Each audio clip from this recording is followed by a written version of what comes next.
9h32. O Felipe Garrafa está aqui para contar uma história interessante para o ouvinte da Rádio Bandeirantes. É uma nova modalidade, é o bullying político, né, Felipe? Bom dia para você. Bom dia, Pedro. Bom dia a todos. A gente está acostumado a ouvir que teve bullying no colégio, né? Entre alunos e tudo mais, entre adolescentes. Isso aí a gente ouve bastante.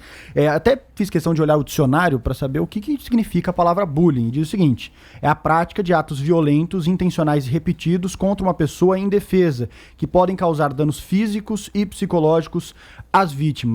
Só que, no entanto, de um tempo para cá, começou um bullying político, que está sendo chamado. Para ser mais preciso, o bullying a partir da reforma da Previdência. Desde aquele período, aí sim o bullying político entrou em ação.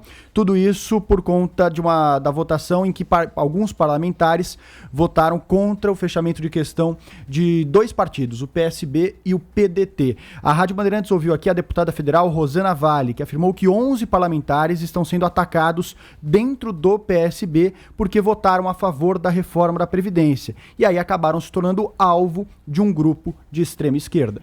Motivados aí pelas declarações que foram feitas, né, pela cúpula do PSB nacional, que deu declarações falando que nós cometemos violência contra os trabalhadores, isso incitou uma minoria, mas uma minoria de extrema esquerda. Eles foram fazer protestos na porta da minha casa, me xingaram de todos os nomes, assim, começaram desce, pessoas ligadas a sindicatos, além dessa perseguição também que está acontecendo nas redes sociais. A deputada federal Rosana Vale disse que, ao todo, entre PSB e PDT, são 18 deputados federais que estão sofrendo bullying político. É bom lembrar que os dois partidos fecharam questão nesse tema, né? Falaram que quem votasse contra a decisão do partido, que era de fato ir contra a reforma da Previdência, iriam ser punidos, e a Executiva Nacional das duas legendas avaliam aí qual tipo de punição que pode acontecer. Olha, esse negócio é um absurdo, porque isso demonstra claramente que a gente está perdendo a capacidade de diálogo, de argumentos, de contra-argumentar, né? Como é que pode ir para casa da pessoa, sabe? Vocês não têm mais o que fazer, não? Vão estudar, vão ler um livro de história, vão fazer uma palavra cruzada para aprender vocabulário, sabe? Vai fazer alguma outra coisa, jogar paciência, entendeu? Vai brigar pelas crianças que estão passando fome no Brasil. Vai fazer uma coisa direito. Sai daí da porta da casa da deputada. Se você elegeu a deputada, você faz o seguinte: você escreve para ela e fala assim: olha, perdeu o meu voto, não voto mais em você. Se você não elegeu a deputada, vai caçar o que fazer. Pronto, agora, falei. Também mostra, né, Pedro e Thaís... Mas mostra mas é sério, que né, nós Zé não Paulo? temos uma cultura partidária também, né? Não tem cultura nem da partidária. parte do eleitorado, nem da parte dos próprios políticos. Pois é, mas é como se fosse resolver agredir as pessoas, sabe, Zé Paulo? Isso fora de cogitação. É um pouco aqui que eu estava falando aqui também da bronca que eu dei aqui no ministro da Educação, sabe? Por que fazer isso, entendeu? Não sabe dialogar?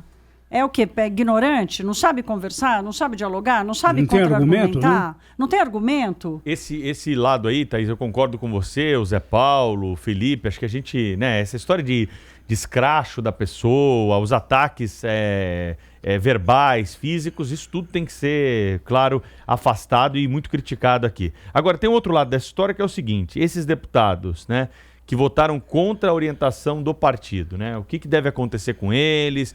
O deputado tem sempre que votar como partido? Eu resisto aqui a embarcar nessa tese, porque agora, senão... a hora que fecha a questão, né, Pedro? Aí tem, né? Mas aí é uma questão do partido, né? O partido então, vai decidir. Mas aí você foi lá partido... na reunião, você votou contra o fechamento de questão, você foi voto vencido, você vai ter que votar como partido? Sim, então, aí a maioria deve prevalecer. Mas então vamos entregar pro dono do partido a possibilidade dos votos, né? E nessa onda aqui, vou aproveitar, na entrevista coletiva lá que está acontecendo agora lá em Biarritz, na França, com os líderes do G7, o Emmanuel Macron foi perguntado sobre as ofensas que a mulher dele recebeu pelas redes sociais e que foram endossadas pelo presidente Jair Bolsonaro.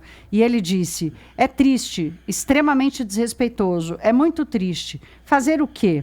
É mais triste ainda para ele e para os brasileiros. Ele disse o seguinte, que o Brasil merece um presidente que se comporte à altura do cargo. Então é aquela coisa assim, o sujeito errou várias vezes, também radicalizou, chamou o Bolsonaro de mentiroso, né? Aí vem, a coisa abre um espaço para um ataque pessoal que não tem fim. E no final fica tudo uma ignorância, mistura tudo, mistura a família, mistura a esposa, quer dizer, as pessoas sem compostura. O meu chamamento aqui é a razão, é a racionalidade, é a luz, né? Ao iluminismo. Vamos debater com ideias. A mesma coisa que eu falo nas redes sociais. Esse fim de semana que eu fiz uma crítica a esse comportamento do ministro da Educação, eu fui super ofendida, foi desqualificada. Alguém lá, a uma certa altura, falou, queria ver se fosse com você. Eu falei, olha, eu sou ameaçada, desqualificada, xingada todos os dias, porque a gente é pessoa pública, a gente está exposta. Nunca vão receber de mim uma resposta ignorante. Nunca, nunca. Primeiro, porque eu não sou. Segundo, porque eu não vou entrar nesse debate ignorante, entendeu? Então, a única coisa que eu ressalto aqui é isso. Como é que vai para a porta da casa da deputada para ficar ofendendo a ela, coloca a família, coloca os vizinhos, quer dizer, sabe? E esse grupo aí, esses 8 deputados do PDT e os 11 do PSB, né? Eles formaram ali um grupo de WhatsApp, a deputada contou para nós aqui, que eles estão agindo, já formaram ali entre aspas, um partido... em que eles conversam sobre os ideais, porque todos eles eram favoráveis à reforma da Previdência e podem ainda sofrer alguma sanção dos partidos, né? E só vão sofrer essa sanção se os partidos quiserem abrir mão de dinheiro, porque tem a eleição do ano que vem, a eleição para prefeito e para vereador vai levar em conta a bancada do partido em outubro desse ano.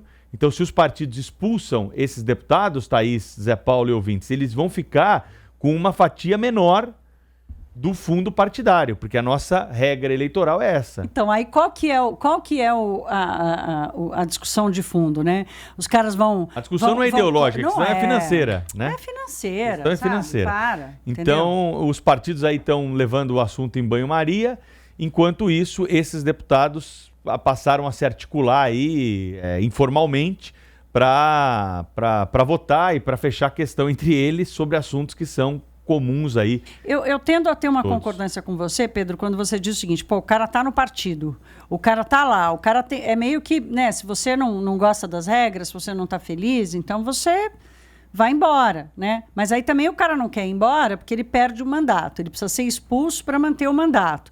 Quem tá do outro lado também não quer perder, não quer mandar embora, porque perde o dinheiro do fundo. Então, fica uma discussão meio sem solução, porque a solução passa por perdas individuais graves, né?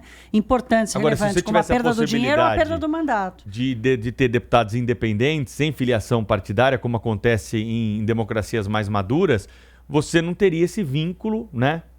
Muitos desses parlamentares poderiam ficar sem partido, poderiam disputar a eleição sem partido. Então, mas os partidos precisam dizer também a que vem, né, Pedro?